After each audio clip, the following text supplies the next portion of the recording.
자, 이제 우리 교재 11쪽 시적 화자의 정서, 소재, 어조와 태도에 대해 살펴봅시다. 요 내용은 뭐 여러 번 반복되지만 요렇게 우리는 배웠습니다. 시의 주제, 내용 파악하는 것은 어, 모든 시를 읽을 때 마음속에 이런 목표를 세우고 읽어 나가야 되겠죠? 먼저 시적 상황을 파악해야지 하는 목표 가져야 되고요. 화자의 정서 및 태도를 파악해야지 하는 목표를 가져야 됩니다. 시적 상황을 파악해야지 하는 목표를 수행하기 위해서는 화자의 정보, 그리고 제재, 그리고 배경을 파악해야겠다. 이런 목표를 가져야 되고요. 정서 및 태도를 파악해야지 하는 목표를 이루기 위해서는 이런 시적 상황에서 화자나 대상이 보이는 반응을 주목해야지 하는 생각을 하며 읽어 나가야 됩니다. 우리 교재는 약간 편제는 다른데 내용은 비슷합니다. 먼저 네모 1, 시적 화자의 정서에 대해 살펴봅시다. 바로 1, 정서가 뭐냐? 한마디로 감정이나 기분이다 라고 얘기했습니다. 감정이나 기분. 뭐 얘는 뭐 희로애락 이런 것들이 있다라고 했고요. 정서를 모르는 학생은 없지 싶습니다. 근데 뭐 단편적이고 1차원적인 정서의 기준만 갖고는 섬세한 시의 해석이 좀 힘들거든요. 그래서 바로 이번에 정서의 종류에 따라 여기 숙제를 좀 내줄게요. 긍정적인 정서에는 이런 게 있고 부정적인 정서에는 이런 게 있다라고 해놨는데 자기 출석 번호에 따라 해당하는 정서가 잘 드러나는 시 한 편을 조사를 하고 어느 부분에서 그 정서가 잘 드러나는지 이렇게 간단하게 코멘트 한 두세 줄 정도 나는 숙제를 좀 드리겠습니다. 1번 학생은 요 사랑이라는 긍정적인 정서가 잘 드러난 작품을 찾고 어느 부분이 왜 사랑이라는 정서가 잘 드러나는지 요걸 이제 간단하게 서술해 주시면 됩니다. 15번 학생도 마찬가지 이렇게 사랑. 그리고 순서대로 이래 갑니다. 2번 존경, 3번 학생은 예찬, 4번 학생은 환희 이렇게 가고요. 부정적인 정서는 8번 학생부터 8번 학생은 미움이 잘 드러난 이제 시를 찾고 이유를 서술하시면 되고요. 원반까지 그리고 이제 20번 때는 그 밑에 하나씩 매칭시키면 되겠습니다. 요거 숙제로 드릴게요. 또 이제 정서는 감정이나 기분이다. 그리고 요런 이제 정서들이 있는데 이런 게 잘 드러난 작품을 숙제로 드렸습니다. 사실 이 시는 정서가 중심이죠. 정서가 주제이기도 하고 그런데 간혹 좀 시라기보다는 좀 소설스럽거나 또는 연극스럽거나 하는 작품들도 있습니다. 왼쪽 날개 한번 볼게요. 그런 거를 소설의 요소를 많이 갖춘 그런 시를 서사시라고 합니다. 서사시. 서사라는 게 이제 그 소설스러운 거잖아요. 그죠? 인물이 있고 행동을 하고 시간의 흐름이 있고 하는 것들을 서사라고 하는데 소설과 비슷합니다. 극은 희곡하고 비슷하고요. 교술이라고 하면은 어떤 교훈을 전하는 시들이 되겠죠. 그래서 일반적인 시와는 약간 다른 이제 부분들이 있는데 이 중에서 여러분들은 요거 서사적인 거, 신대 소설스러운 거 있죠. 이런 것들의 작품을 조금 제법 고릅니다, 요즘. 몇 년간 이렇게 출제된 걸 보면 시인데 소설스러운 거 또는 시다우나 그 시 속에 소설적인 요소를 시 문제로 묻는 예를 들면 시간의 흐름이라거나 또는 배경의 묘사라거나 하는 것들 또는 이제 이게 쇼잉이냐 텔링이냐 하는 이런 질문들도 많이 이제 문제화가 되었습니다. 그래서 공부하다가 시인데 좀 소설스러운 게 있으면 좀 더 유념해서 공부해 주시길 바랍니다. 시적 화자의 정서에 대해 살펴보았고요. 다음 두 번째 소재에 대해서 살펴보러 갑시다. 네모의 소재. 소재는 한마디로 시에 등장하는 모든 재료입니다. 그리고 이런 소재는 소재는 압축적이고 함축적인 이제 특징이 시니까 좀 더 깊고 다양한 의미를 갖게 되죠. 그래서 함축적 의미를 지닙니다. 근데 주의해야 될 거, 우리 앞에서 시 이론 학습할 때도 했지만 작가는 시에서 새로운 세계를 만들어낸다라고 했어요. 그래서 해석의 출발점은 사전적인 의미나 일상적인 의미, 시어의 의미를 따질 때 말이지, 사전적이거나 일상적인 의미로 출발은 하지만 시 안에서 특히 중요한 소재인 경우는 작가가 새롭게 의미를 부여한다라고 했으니 그거 이제 함축적 의미를 잘 파악해야 되죠. 거기에 대한 설명이 요 왼쪽 날개에 있습니다. 요 뒤에 부분 보면요. 지시적 의미, 그러니까 이게 사전적이거나 일상적인 의미라고 이해하면 됩니다. 그런 의미를 파악하는 걸로 출발을 합니다. 근데 다른 시어와의 관계를 고려해서 함축적인 의미를 찾아내야 되는 거죠. 예를 하나 들게요. 우리가 일반적으로 밤이라고 하면 어두운 거죠. 그래서 낮과 반대되는 의미를 갖는다라고 생각을 합니다. 그리고요, 이제 밤이라고 하면 보통 그 부정적인 의미, 뭐 컴컴한 분위기니까 시련이나 암울함, 그다음에 뭐 부조리 이런 것들을 나타내죠. 낮은 그 반대로 활동적이고 뭐 역동적인 이런 분위기를 나타내는 데 쓰이는데요. 그 시에서 이제 이런 시도 있어요. 낮이 굉장히 시끄러워. 낮의 분위기를 묘사하면서 되게 시끄럽고 소란스럽고 해서 막 정신이 없는 것으로 묘사가 됐다면 밤이라고 하는 상황은 어떻겠습니까? 그 시에 나타나는 밤은 시끄러움의 반대의 의미를 갖겠죠. 그래서 이거는 고요함이 될 것이고요. 제 기억에 그런 시에서 이 고요함은 자신을 돌아보는 기회를 이제 주는 시간으로 이제 제시가 되어 있습니다. 그래서 낮은 이제 시끄러운 게 도시적 이미지고요. 시끄러운 거에 안 좋은 거예요. 그래서 도시적이고 굉장히 뭐 번잡하고 바쁘게만 살아가는 모습으로 나타나고, 밤은 반대로 긍정적인 의미로 조용한데 자기 자신을 되돌아보고 발전을 위해 이제 성찰할 수 있는 그런 시간대로 나타나는 거죠. 그래서 단순히 사전적이거나 일상적으로 우리가 쓰는 것을 넘어서야 돼요. 아까 말한 대로 작가는 시에서 새로운 세계를 만들어냅니다. 그래서 밤과 낮이 다 등장하는 시에서 낮이 부정적인 의미였다면 밤은 반대로 긍정적인 의미를 가지는 가능성이 높습니다. 그리고 이제 우리가 지난번에 본 것처럼 시어의 의미를 따질 때 말이죠. 뭐 앞에 있는 수식어죠. 수식어 잘 봐야 돼요. 어떤 말이 꾸미느냐에 따라 시어의 의미가 반대가 될 수도 있습니다. 아까 말한 밤 또한 어떤 말이 꾸미는가에 따라 긍정 의미도 될 수 있고 부정 의미도 될 수 있습니다. 수식어가 무엇이 붙었는지 잘 보아라. 그리고 이제 그 뒤에 서술어죠. 어떤 서술어가 이제 붙었느냐에 따라 이 시의 의미가 달라집니다. 그래서 시의 의미를 맥락에 의해, 이 부분에 맥락에 의해 따져라 하는 것은 이런 거죠. 앞, 뒷말. 즉, 앞에 있는 수식어, 뒤에 있는 서술어를 주목하라 라는 겁니다. 소재가 뭔지 모든 재료다라는 이야기를 했고요. 소재의 의미, 시의 의미를 파악하는데 어떻게 해야 되느냐? 함축적 의미를 따지기 위해서, 즉 일상적이거나 사전적 의미를 넘어서는 작품만의 유니크한 독특한 의미를 따져내는 방법 말씀드렸습니다. 여기에 있는 시어 간의 관계를 따지거나 맥락, 수식어나 서술어 등을 따져야 한다는 말씀을 드렸습니다. 다음 메모 3, 어조와 태도로 들어갈게요. 어조와 태도 같은 경우는 이제 여기서 조금 다르게 설명을 했는데 비슷한 거다 이렇게 생각하면 됩니다.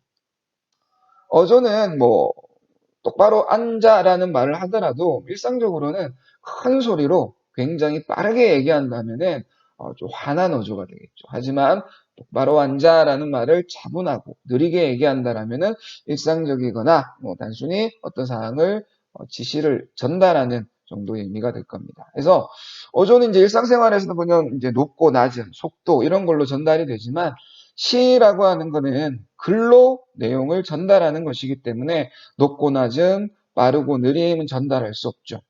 그래서 이 어조는 쭉 읽어보면 알겠지. 목소리의 결이라고 했는데 보통은 서술어, 특히 서술어의 어미죠. 어미를 통해 제시되는 경우가 많고요. 또한 이제 기본적으로는 어떤 어휘를 선택했느냐에 따라 결정되는 경우가 많습니다. 먼저 어떤 서술어, 특히 서술형 어미를 쓰냐라는 것은 명령 쓸 수 있고요. 청유 쓸 수 있고요. 일상적인 이제 평서 쓸 수 있죠. 거기에 따라 어조가 약간씩 달라집니다. 예. 앉아라 라고 하는 명령과 앉을래 라고 하는 것은 분명 어조가 다르죠. 다음 어떤 어휘를 썼느냐에 따라 어조가 달라진다라는 것은 예를 들어 이순신 장군에 대한 이야기를 할 때 이순신 장군이 있었다라는 식으로 얘기한 것과 계셨다라고 하는 것은 분명히 다르죠. 그리고 그냥 이순신 장군 하는 거하고 위대한 이순신 장군하고 우리를 구국의 영웅 이순신 장군이라고 하는 것은 약간 또 어조 차이가 있는 거죠. 그래서 어떤 어휘를 썼느냐에 따라 어조가 달라집니다. 자, 어조는 목소리의 결이라고 하는 건데 우리가 확인할 수 있는 방법은 어떤 서술어를 썼느냐, 어떤 어휘를 썼느냐에 따라 판단하시면 됩니다. 이 어조에 따라 화자가 그 대상에 대해 갖는 태도가 달라지는데요. 여기에서는 이제 겉으로 드러난 모습이라고 했습니다. 이런 감정이나 정서가 겉으로 드러난 모습. 겉으로 드러난 모습 우리가 앞에서 뭐라고 배웠냐면은 반응으로 배웠죠. 반응. 그 시적 상황에서 화자나 대상이 어떤 반응을 하는가. 좀 더 구체적으로 얘기하면 어떤 말을 하고 어떤 행동을 하는가라는 걸 따진다라고 했습니다. 그래서 어조와 태도는 비슷하게 여기면 되고요. 예, 어떤 반응을 보였는가 따져주시면 되는 개념입니다. 자, 이제 12쪽 고려가요 정석가에 대해 공부해 봅시다. 정석가는 고려가요예요. 고려가요가 뭐냐? 고려시대 때 불려진 노래라는 거죠. 고려시대 K, 가요, 팝. K-팝의 원조입니다. 되게 유명한 작품들을 골라서 궁중에서도 연회 장면에서 향유가 되었답니다. 그래서 우리나라 지금으로 치면 뭐 청와대 싸이가 들어가서 또는 뭐 BTS가 가서 공연을 한 것, 그런 것들만 모아놨고요. 그런 것들이 아직 현재까지 이제 지금까지 전해져 내려오고 있습니다. 되게 유명한 것들이겠죠. 당시에는 뭐 거의 메가 히트송들이었다 생각하시면 좋겠습니다. 이런 고려가요의 형식적 특징은 대표적인 게 사문보가 계속 이어지는 사문보 연속체이다라는 게 가장 두드러진 거고요. 그리고 연으로 나뉘어져 있어요. 연으로 나뉘어져 있어서 분연체라고 합니다. 우리 잠시 확인하러 가면요. 6연 볼게요. 사문보이냐 먼저 따져볼게. 한행이 구슬이 하나, 바위에 둘, 지신들 3 이렇게 해서 사문보로 이루어집니다. 두 번째도 끈이딴 그칠이 이까 주문회를 외우고 여신달 신이딴 그칠이 이까 해서 전부 사문보로 이루어졌음을 확인할 수 있고요. 약간 다른 게 여기 사연에도 나오죠. 참 보세요. 사연의 첫 번째 줄 보면 무쇠로 하나, 천릭을 둘, 마라 셋. 근데 여기 이제 난안 같은 경우가 이제 처리가 좀 곤란한데 이런 거는 여음이라고 합니다. 우리 조금 이따 다시 한 번 더 보겠지만은 여음은 의미가 없어요. 이거는 음악적인 이유로 더해진 의미 없는 부분이기 때문에 음보를 따질 때는 세지 않습니다. 그래서 무쇠로 천릭을 마라. 그래서 삼음보로 이루어지는 겁니다. 그래서 삼음보가 계속 이어진 모습이다라는 거 확인했고 분연체인가라는 거 보시면은 각각의 연을 나눠놨죠. 분연체임을 역시 확인할 수 있습니다. 분연체이다. 연으로 나뉘어져 있다. 자, 이런 고려 가요 가장 대표적인 작품 정석가. 이제 내용을 따지러 가겠습니다. 2연부터 나오네요. 1년은 이제 어떤 내용이냐면은 막 님을 임금을 칭송하는 장면이 나와요. 아까 그런 거죠. 이제 이게 유명한 대중가요 케이팝을 청와대 가서 공연한 거다라고 했잖아요. 그지? 근데 BTS가 이제 특별 스페셜 이벤트를 한 거예요. 뭐냐면은 도입 부분에 뭐 시국이나 대통령과 관련된 또는 이런 현 정권에 관련된 어떤 가사를 약간 바꿔서 이야기했다라고 하면 이제 그게 실린 게 1연이에요. 송축의 내용이기 때문에 우리 교재에서는 살짝 빠진 모양입니다. 2연부터 보도록 할게요. 삭삭기 세모래 벼랑해라고 있습니다. 삭삭기라고 하는 거는 옆에 있는 것처럼 청각적인 이미지로 사각사각 하는 소리를 이야기합니다. 새모래라고 하는 거는 가는 모래죠. 그래서 사각대는 가는 모래벼랑에, 모래사장에, 모래벼랑에, 모래사장보다는 벼랑이 좀 더 극한적인 의미가 있어서 나온 것 같아요. 그래서 사각사각대는 가는 모래가 있는 벼랑에, 그것도 벼랑이 있는 곳에 구운 밤 닷대를 심습니다. 라고 했습니다.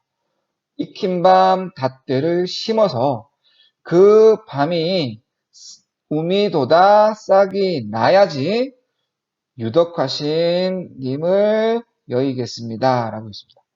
발상이 굉장히 독특한 것 같아요. 뭐냐면은 구운 밤 닷대를 심었어요. 어디에?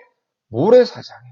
자, 그러면 영양분도 없는 그런 물도 다 빠져나가는 그런 모래사장에 그것도 익힌 밤을 심으면 싹이 나겠습니까? 싹이 안 납니다.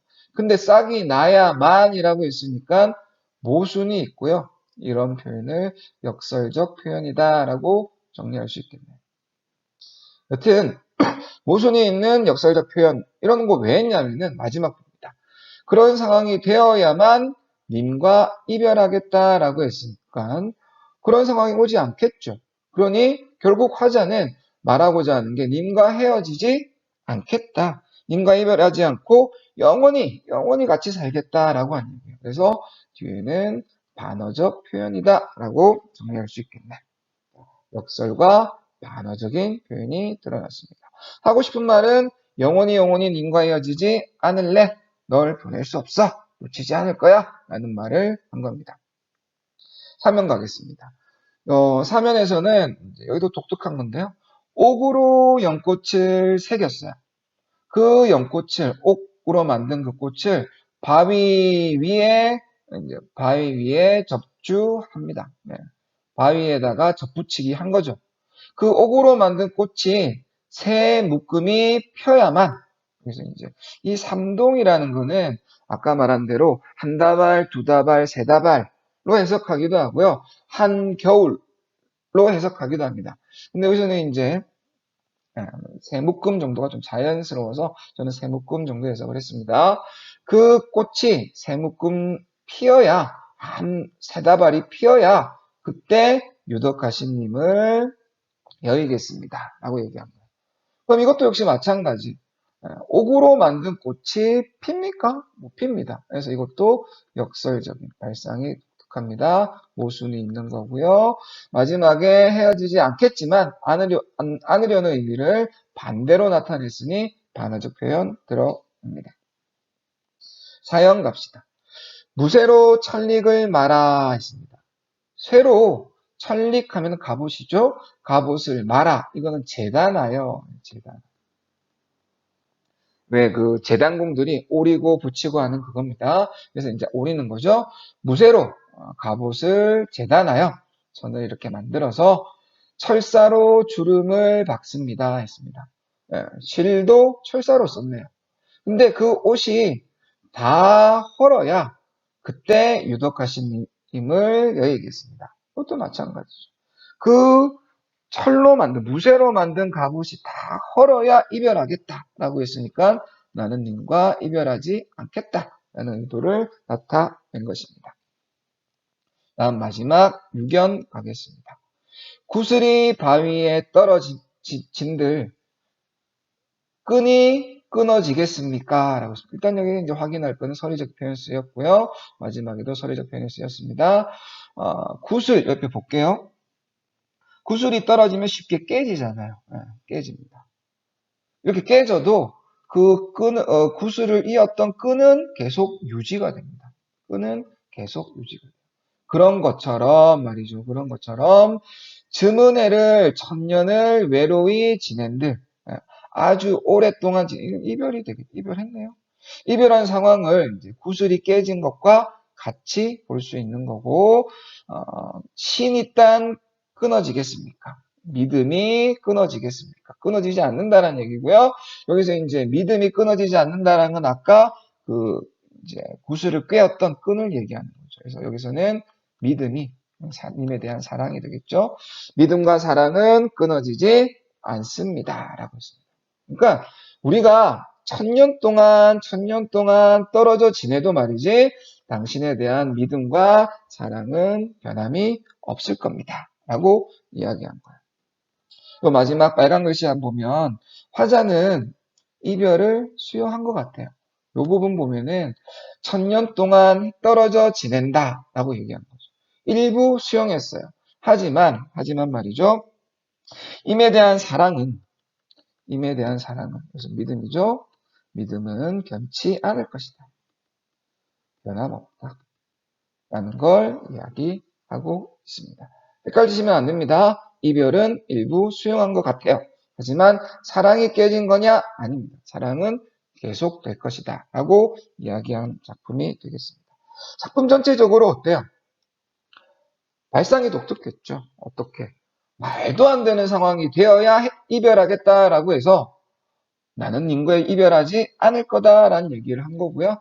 마지막 년까지 요거는 이제 구슬이 깨져도 믿음은 계속될 것이다 라는 이야기를 한 겁니다.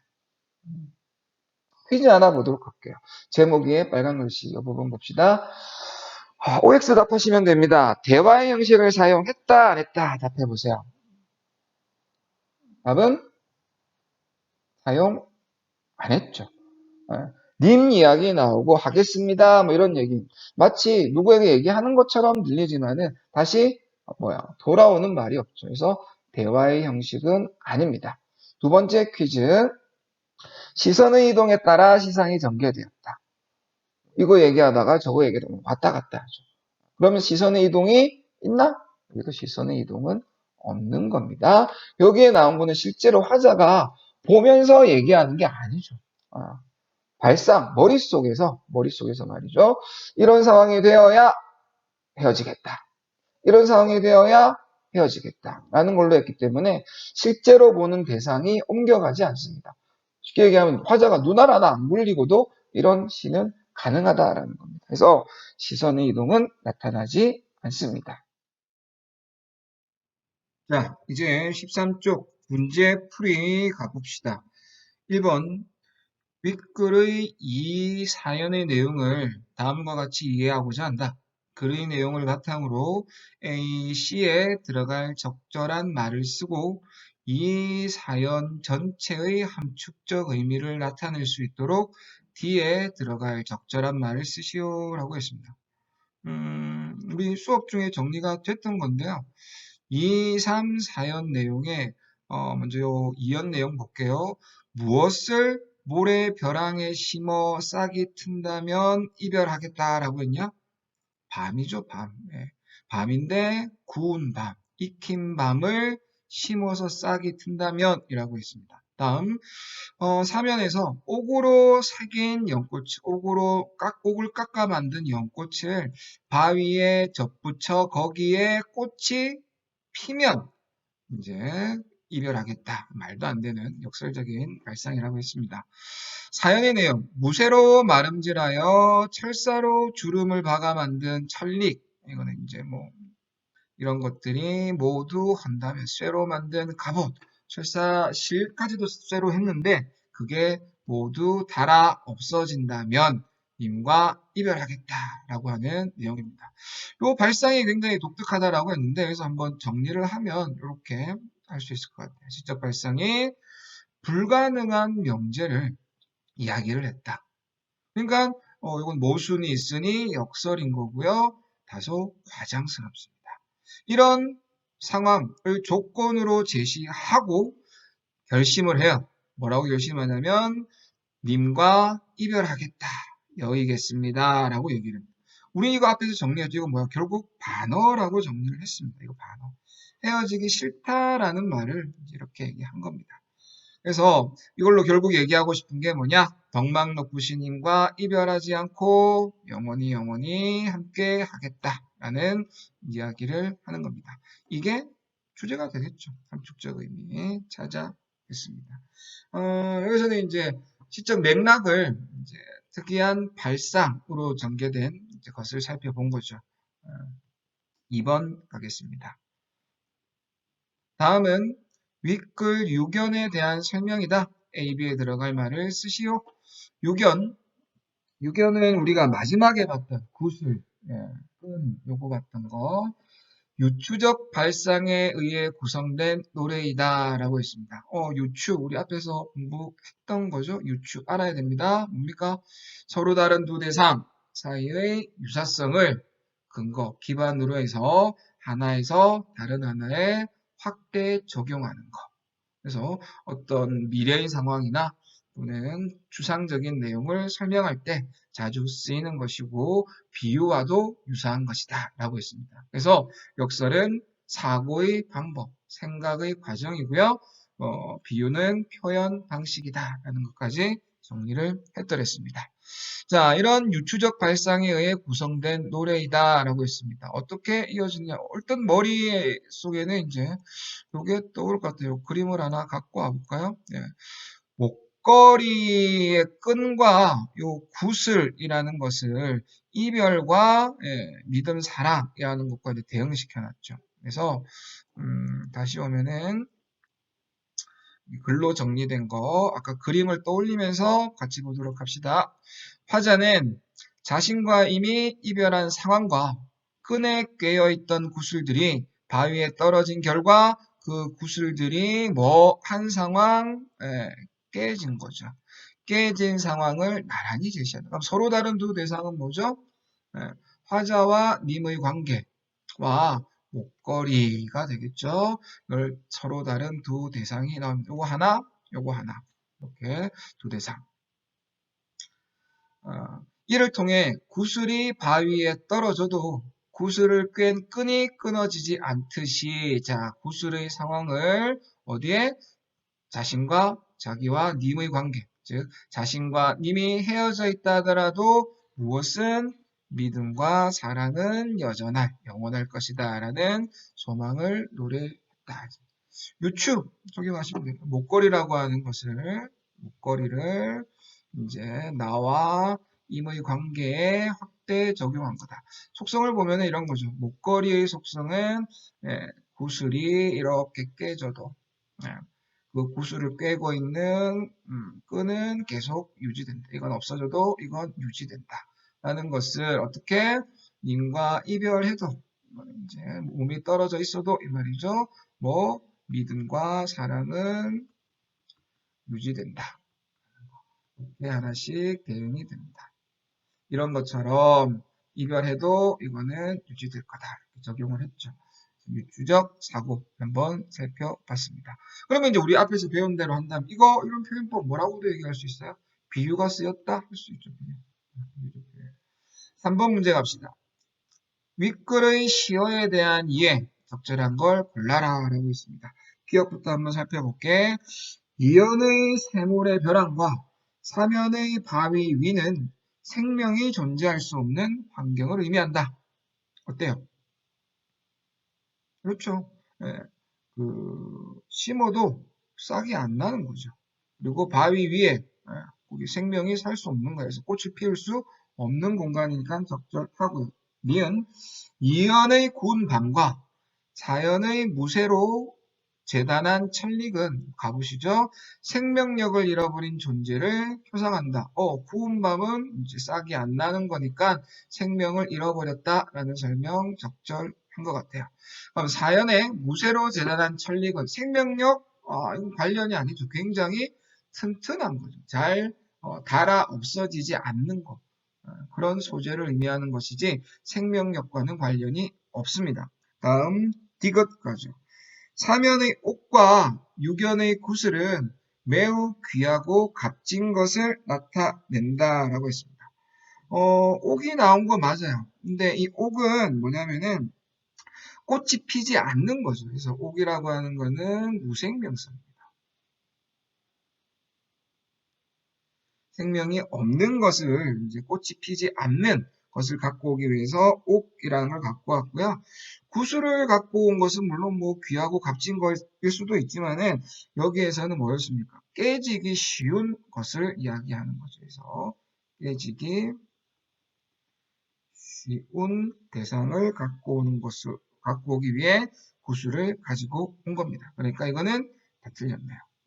귀하고 값진 거다라는 설명은 다 잘못됐습니다. 다음 리을 사연의 철사와 유견의 끈은 오래도록 존속 유지된다는 속성을 가진다 했습니다. 철사 잘 달아 없어지는 게 아니죠. 다음 끈이라는 거는 구슬이 깨져도 계속 유지되는 거죠. 그러니까 리을에 대한 설명 적절하고 기억 리을 묶은 거 2번이 정답이겠네요.